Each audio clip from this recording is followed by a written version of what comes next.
Hi, I'm Josh Carter, and this is Flying for Life.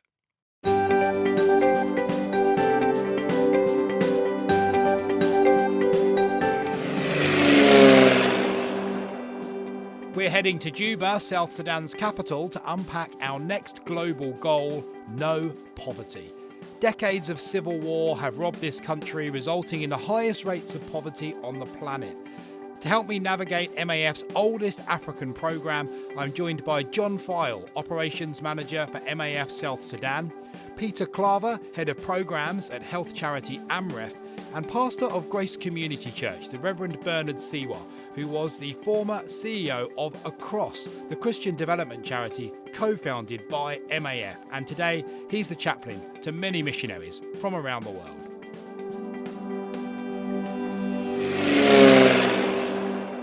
John, tell us a little bit about your experience of South Sudan. We know from the UN Human Development Index that it is, in fact, the poorest country in the world.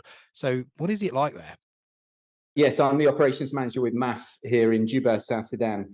I've been here 2.5 years. I previously worked in Kampala, Uganda. So my expectation of Juba was somewhat influenced by my experiences in Kampala. Kampala has its difficult areas, and there's obvious poverty there, but not to the level that I experienced for that first time when arriving at Juba International Airport a couple of years ago. The structures looked temporary. There were so many more people barefoot, with a kind of a downcast kind of look that I hadn't experienced before in any city. I manage a team of pilots, and it's part of my job to go out and fly with them from time to time. And going around the country in those first few months, just dipping into airstrips, but also observing small communities from the air. The primitive way in which people are living was quite a shock to me. It's a real basic level of development, a real hand-to-mouth existence, and just in some ways really, really very desperate. So, John, you explained some of those things as shocking. What would you say is the most shocking thing you've seen since working there? I was on a flight up to one of the northern airstrips, we're due north of Juba. It's about an hour's flight, an area that's severely affected by flooding. You see small villages where you can just see the roofs of the houses. And then you get to a point where there's some slightly higher ground, and there's just people with makeshift shelters, bits of tarpaulin and sticks and anything that they have collected to form shelters in that slightly higher ground. I think that for me was the most shocking thing that I've seen, and that was related to the devastating floods that we've seen in those parts of the country. Communities that are already at breaking point for various reasons, just devastated by flooding and finding any which way they can just to survive. Peter, Head of Programs at AMREF. Really great to have you join us today. Specifically, how does MAF support what AMREF does? AMREF has been working with MAF all along since 2012. But personally, I knew MAF since 2009. MAF support has been mainly in emergencies during conflict, also supporting training of personnel, and also supporting to deliver urgently needed supplies to our locations, mainly in Western Equatoria. We also could link up with MAF during COVID time. So we were moving personnel and also moving supplies for IPC, infection prevention and control, into our sites which we support in Western Equatoria. MAF helped us reach people at those moments of critical need, people who are already facing big challenges with the humanitarian situations, pushing their poverty situations to an extreme that it was becoming a big challenge for them. If MAF wasn't there anymore, what would that mean for AMREF? It would be extremely challenging, but what we know is that when MAF is really like not there, we will have to begin exploring the road situations, and only maybe relying on some other possibly commercial flights, but those flights are totally unreliable for our operations. Most cases, they can schedule that they're flying tomorrow, Tuesday, but in the middle of the night, they can cancel their flights. We believe that MAF should not disappear. It should not go away. So, John, we've heard about your partnership with AMREF, and how has MAF and you particularly in your role been able to tackle such poverty that you've been seeing there? I'm in a privileged position to be able to help and facilitate and enable our partners such as AMREF to undertake such critical projects in those places that it's not able to get to by any other means. And so we are able to help organizations such as MEDAIR with medical supplies and nutritional supplies to communities that have been devastated by conflict, to enable them to rebuild infrastructure. We had a series of flights up to Pibor in Jonglei just to rebuild some of their very simple infrastructure buildings for a project there. And we just took loadfuls of cement up to that place. Now, it's a really expensive way to get cement into a community, but that was the only way. And that enabled them to continue their projects and to enable them to serve the communities there. We've taken nutritional supplies up to feed the most hungry children up into Upper Nile, which again is been devastated by conflict for many years. We work for Tier Fund, who are involved in many different projects, water and sanitation water projects, looking to improve access to clean water and sanitation in various communities, which is particularly important now with the levels of flooding that are going on. With mission organizations such as Africa Inland Mission, and they have missionaries based out in Eastern Equatoria that are working with the community there and helping communities to understand the nature of forgiveness and working together and bringing communities together under the banner of Christian unity. It's that sort of humanitarian relief aspect of our work, but also a spiritual aspect of our work in supporting those that are just enabling people to come together. Peter, if I could just bring you back in and just bring up the subject of roads, because I think I'm right in saying that outside of the capital, Juba, there really are very few roads in South Sudan. What sort of impact does that have on a community? The impact is the problem of accessing the people in the community with the essential services and supplies that would help to improve their livelihood, to save their lives in healthcare issues, and also address some of the needs down there. In Western Equatoria, people are predominantly farmers. They produce a lot of food crops. That is, Western Equatoria will be considered like the food basket for the whole of South Sudan. However, the nature of the road to that side affects them in marketing their goods, to bring their goods to Juba. So Juba generally now relies on food that are imported from other East African countries to bring in here, because most of the roads of within South Sudan that could actually bring food supplies to Juba are not accessible, and they face a lot of challenges, which will make costs of delivery of their products to Juba quite expensive. And worst of all, it also affects, for us in the healthcare, it greatly affects the ambulance services that we provide. We have been facing situations where whenever we buy a new ambulance, it may not last for more than even 2 years. And already you find the roads that ambulance services have to take in order to save lives of people in the remote areas are quite bad. So muddy with the deep potholes, it may take a driver from Iba to go and save a life, like a mother who has an obstructed labor, to an area like Nabanga. It will take almost like 8 hours to drive around 80 kilometers. If the mother doesn't make timely calls, you find their life is at stake. The benefits of using the aircraft has been immense. The aircraft has improved and enhanced safety, and they make people reach their destinations without much worry. Currently, with the context of our roads, especially moving towards Western Equatoria or even other parts of the country, the road increases the fear of being attacked on the road or any other situations of gun attacks that happen. The other issue also is that saving time, the aircraft will help someone reach their respective destination according to the schedule. Instead of maybe taking 3 weeks traveling on the road, somebody will reach the same destination in a matter of 55 minutes or even 35 minutes. That's an amazing difference, Peter. Wow, that's very hard for anyone listening to this in a Western country. It's very hard to get your head around that, because I think in the West, flying around by plane is seen as a luxury, but you're talking about it there as an essential, aren't you? The situations in South Sudan, it's really quite bad.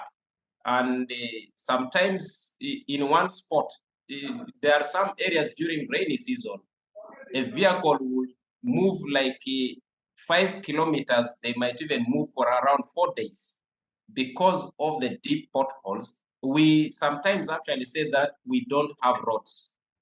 The roads don't exist. In most cases, they just end up getting stuck. And sometimes when they get stuck, they have to dig out the vehicle. It's interesting you talk about the roads. We had an aircraft that ended up having a technical issue in a remote location, which is kind of your worst nightmare as an operations manager. It didn't have particularly serious issues. It was able to be repaired on site, but just getting to that aircraft required a road trip of about 25 kilometers, 30 kilometers. We had a team from MAF, an engineer and a pilot, that set off from an airstrip that was accessible by vehicle, and this was with a partner of ours, again from African Inland Mission. And they set off on the road between these two locations, thinking that they would make good progress. And within the first few minutes, they were in a big hole. And actually, that meant that they had to go back, walk back to the starting location, get a bigger winch to pull them out. And that took an hour and a half before they had to abandon the mission, but they got going again. And they got stuck in multiple places on the road. And the final difficult challenge that they had is they got stuck in a big hole, really only about 5 or 7 kilometers from the airstrip where this aircraft required the work. And while they were trying to dig the vehicle out of the muddy hole, they were attacked by a swarm of bees. And one of our team suffered quite a serious allergic reaction. So what appeared to be a relatively easy journey turned into a series of challenges. So what we thought would be a few hours turned into a 2-day adventure for them, which was just full of risk and difficulty. And you'll be glad to hear at the end of all that, we were able to recover our aircraft. But that really brought home to me the difficult nature of overland travel in South Sudan. I want to bring in Bernard now. Welcome, Bernard, to the podcast today. Now, there's over 2 million South Sudanese people living in neighboring countries. Thousands are still in refugee camps. In fact, the UN call it the biggest refugee crisis in Africa. And I know, Bernard, that back in 1964, at the age of 7, you were forced to flee Juba and take refuge in Gulu in northern Uganda to escape the war then. So what can you remember about fleeing from your home? In 1964, I was probably 7 years old when the first civil war had arrived in our village. By 1964, we had a shelter over our heads. We were producing our own food, and our place was relatively peaceful until the war came to our area. And when the war came to our area, I remember my sister and her husband, who had just gotten their first daughter, decided that they would leave Sudan and move to Uganda, northern Uganda. And my mother told my sister, say, you take this one with you. I joined them. And basically, I was literally taken to babysit my new niece. And we began a journey of about probably only 22 kilometers or miles to the border with Uganda. But because the main road was already infested with the armies from the north, we had to access the border from where there was no road. And the only thing I could remember in that journey was that when we were about to cross the road through the river at the border with Uganda, I remember my brother-in-law put me over his shoulder with his head hanging between my two legs. And then my knees was over his shoulder, and his right hand was dragging my sister through the raging waters. When you arrived in the settlement, Bernard, what was it like there in the refugee camp? I don't remember exactly how we ended up in Gulu, but we found ourselves in the refugee settlement in Gulu, and where there were already other Sudanese who were settled there. But later, when my parents left after us, they were settled at the refugee camp near the border. We did not have tents and so on, but we had settlement areas where you are responsible for constructing your huts, but it was within the community, and the refugees would go and work for food with the host communities in what was commonly known as Leja, which is casual labor. So to confirm, Bernard, you're saying that when you arrived at the camp, your family had to actually build the hut yourself from scratch? Yes. What we were given by the authority were our machetes for cutting wood, and for sickle for cutting grass, and hoe for digging land. So that was all what we had, the tools given for us to settle.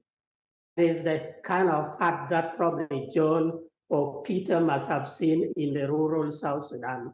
It's a grass thatched roof with mudded wall, and that's all what you have. Wow. So the image that we have of a refugee camp now with lots of tents, that wasn't at all what it looked like. That's a new thing. That's modern. That was not our time. And I know, Bernard, unfortunately, your childhood didn't really improve much, did it? Because then at the age of 12, you were orphaned. Can you tell us about that? In 1970, the news came to us in Gulu that my father died in the refugee camp, because by 1970, the authority of the Ugandan government then decided that the refugees should be moved away from the border from the settlement to a designated refugee camp. The Ugandan authority deployed the military to go from door to door to collect the refugees, Sudanese refugees, and take them to the designated refugee camp away from the border. Unfortunately, my dad was left in the house because he was asthmatic, and our family thought maybe the military would have sympathy with him. But when they came, they found the old man, and they bundled him and put him in a lorry and took him to the designated refugee camp all alone. And 2 weeks later, the news came that our father died because of asthma. And so that was the first thing that hit us so much as a family. In 1972, there was the Addis Ababa Peace Agreement. And there was a lot of excitement in the air for people to return to South Sudan or to Sudan. And my mother, together with our siblings, decided that by 1974, we will return to the land. In November 1973, my mother left me in the refugee settlement because my siblings were already in Sudan trying to construct some huts for us for eventual return. But while the refugees were being repatriated, my mother thought she would walk. She was so excited that she wanted to walk the 22 miles from Nimule to the interior to where we were by road. But unfortunately, on that day, as she crossed the road, the river between Uganda and Nimule, or South Sudan, she fell into the remnants of the armies who were still in the bush. They caught up with her, and they did whatever they wanted to do with her, probably raping her, and left her for dead so that she would not tell her stories to the world. And unfortunately, my siblings in Sudan thought my mom was with me, and I thought my mom had already crossed the border and she was with my siblings. 2 weeks later, through the vultures and so on, is when we discovered the remains of our mom. She was hidden under a bush, and that bush was burnt over it so that any evidence would be destroyed. So that's how I became an orphan. And that eventually meant that there was now no home for us, and we had to come to Juba to fend for ourselves. And I ended up staying with one of my aunties.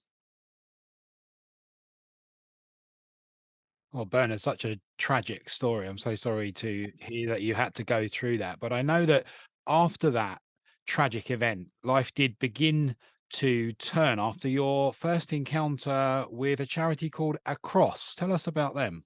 We were in Cuba, and there was this free education for returning students. And thank God, through that, I was able to return to secondary school. With all the difficulties, I found myself in Rumbek Secondary School. It was a big school with over 500 or plus students, but I all felt lonely, and my usual day would be to meditate on the poverty that I was going through. And during the holidays, because I had no home, I would choose to stay in the boarding school. That year, in 1976, a thought came to me that I wanted to commit suicide. I wanted to take away my life. On a Sunday morning, I would sit under the mango tree and just meditate on my poverty and think of what instrument I would use to take away my life. And that morning, as I was sitting under a mango tree, and suddenly I heard a song coming through the chapel. What a friend I have in Jesus, all our sins and griefs to bear. What a privilege to carry everything to God in prayer. When I heard that song, for the very first time, I felt I was being called into that church. And so very quickly, I left my under tree sitting. I walked in and sang that song with the rest of the students. And lo and behold, that was the beginning of my new life. And from that time onwards, I never looked back. Wow, Bernard, what a story. I'll tell you, I've got tears in my eyes listening to you talking about that. And I'm sure many other people have as well. We're going to hear some more of your story in just a minute, but I want to bring Peter back in and really just talk about the stability of South Sudan now. Is it finally improving, Peter, after so many years of war? The biggest priority at the moment is for communities to begin staying together in harmony.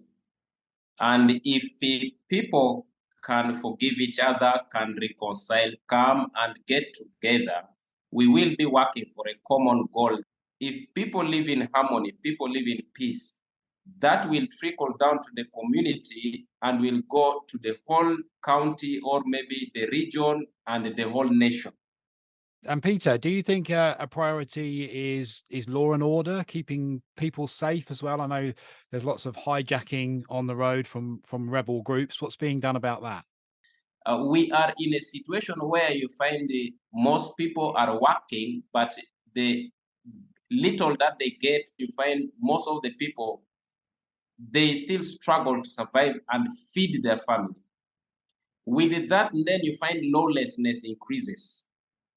In other communities across South Sudan, the culture of animals, cows also still, you find, begin creating enmity between one community against the other, where they go and attack others because of animals. And the situations, all you find, ends up creating lawlessness. The next aspect will be issues of streamlining social services. Even if there is poverty, if social services of education, healthcare provision, and other sectors are all brought on board, you'll find the living condition of the people begin improving, and people begin knowing that, yes, we need to come out of this and work together, grow crops together. That will help people to move out of the cycles of poverty. Could I chip in a little bit? Yeah, please do chip in. Yeah. For me, my priority would be the rule of law. I have lived in Australia, and when I returned to South Sudan after 21 years of being away, my biggest concern is the lack of rule of law, which again is an extension of probably absence of peace, as Peter has said. To me, poverty in this country has been imposed on people by conflict, by war, or by poor governance, or by exclusive economic situation, or by natural disaster that is not sustainable. Because when I was growing up in the village, when I was from 1 to 7 years old, we never considered ourselves poor, even when I did not have shoes on my feet, because we had our huts to live in. We were producing our own food. I remember we had 4 granaries in our compound. So we never considered ourselves poor. And today, when you see the poverty in Juba, it is because of people who have been displaced from the land, people who are not able to produce their own food. We were very healthy children without shoes on our feet.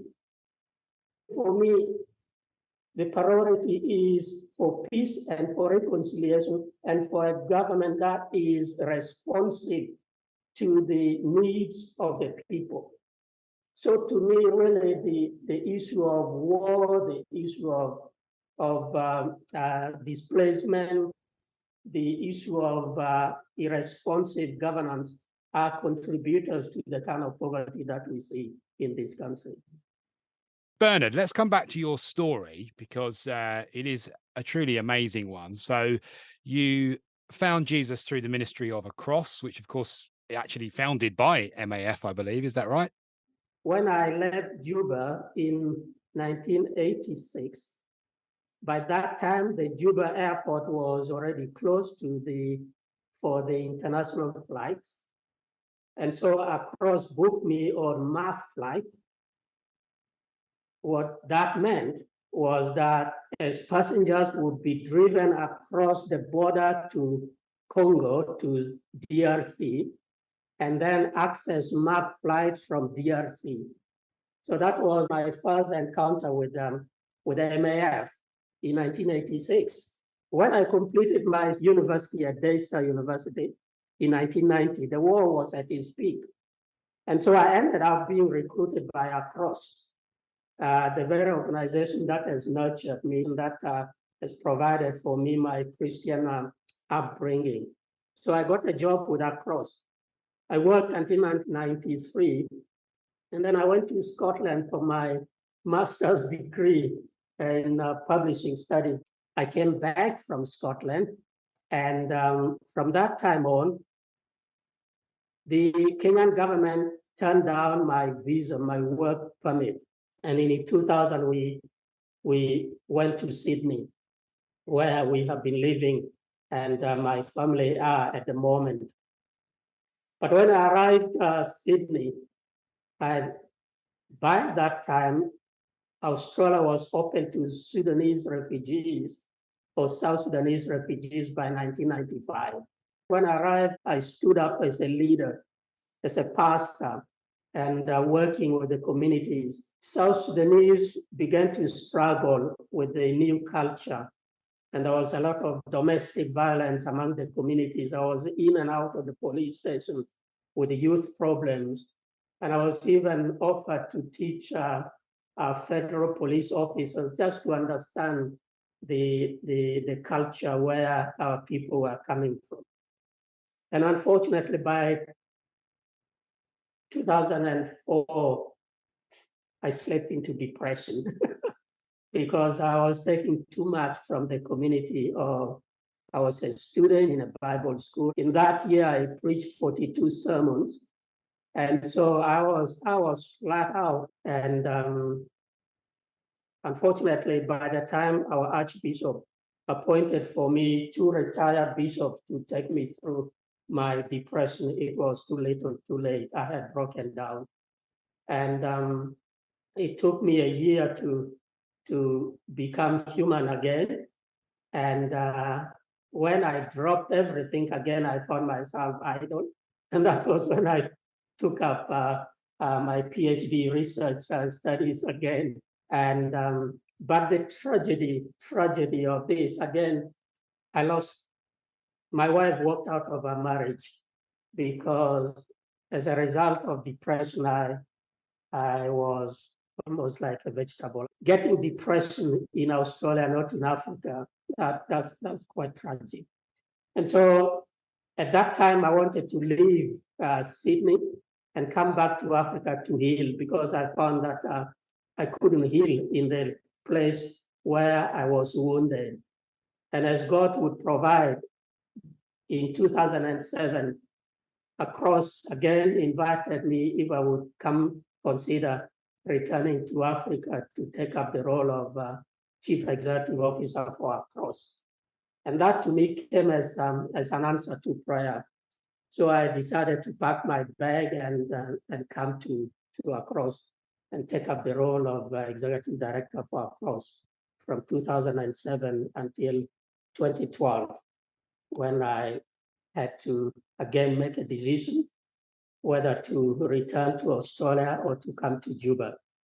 But the pull for Juba was stronger. So I decided to pack my house and come to Juba. And that's where I needed to begin a new life. And that's when I started the ministry of Grace Community Church, which has now become like a chaplaincy for many of MAF or Medea or other Christian organizations. So that's where I am at the moment. So really, MAF has been in my life for that long, and for which I'm so grateful. What a journey you've been on, quite literally, Bernard, I must say. Scotland to Australia, back to Juba. I must just ask you, what's it like for a boy from Juba in Scotland? Because quite different climate. I'm imagining almost the same amount of rain, though, perhaps. I was frozen. I knew it was going to be cold. But I tell you, when I went to Stirling, for the first time I saw tractors spreading salt on ice. So it was very cold. But you know what? I never felt even a cough. I was healthy for the whole 1 year I was in Scotland. And I traveled all the 9 hills of central Scotland. I love it. Fantastic, Bernard. Let me ask you about when you came back to Juba. How were things different, and what did it feel like to be back after all those years? Did it feel just like home again? No, after 21 years, Juba literally was a village when I left. There were huts, and insecurity was not a problem. We would walk in the middle of the night. But the thing that depresses me, and I struggle. I grew up here, but I'm torn into two because part of me feels I belong. But as I look at some of the things that are happening, I know it could be done better. Because of my experience in Scotland, because of my experience in Australia, I know it could be better. So I get torn in between that I belong, but at the same time, I feel I don't belong because I don't agree with some of the things that are taking place here, the lawlessness, the aggressiveness on the roads. I keep complaining every day. John, what are your hopes and dreams for the South Sudanese people? What would you love to see happen in that country? I would love to see communities coming together. I'd love to see the country move from a time of relief through to a time of development, through to a weaning off of the humanitarian assistance. The local church, the church that Pastor Bernard is involved in, other churches around Juba, are mobilizing people to bring communities together. That's what I want to see happening. The mistrust being pushed aside, and local people being able to work together to find security in their own local environment sufficiently to start to develop and to grow their own crops and to bring them to market and all those things. And Peter, can I just bring you back in and ask you the same question? What would you love to see happen next for the South Sudanese people? For us as AMREF as well, we have high hopes that South Sudan will at least one time come out of these situations and will see a better place as a country. We only pray that the technological investments in the country will come quickly in order to connect the country. There are still areas of the country which are not even accessible via communication, just mere telephone communications. And this impedes access to services, impedes people getting information that will help them either live in peace or even access care or maybe access other social services or maybe even understand the government program. If telephone communication is not in remote areas, that's a big challenge. Even for us who are in healthcare, connecting people for referral and responding to them where there are no telephone communications is a big problem. We still have situations in remote areas where when somebody is referring, a mother has to ride a bicycle 2 kilometers away and climb on a tree in order to tap a network that he can make a phone call to call for an ambulance, which is 80 kilometers away. So we believe if such infrastructures are improved, will help people to at least have timely communicating. We believe and trust that the challenges we are facing today will be of the past and there is light ahead. Pastor Bernard, how can we best be praying for South Sudan? I know there are things only God can do or change for this country.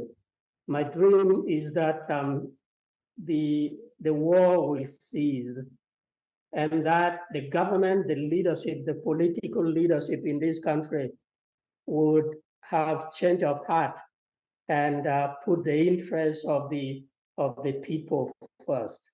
I could as well pack my bags and go back to Australia and enjoy my now 4 grandchildren. But I think that would be a bit of cowardice. I want to be here because I see the needs here more clearly than if I was in Australia.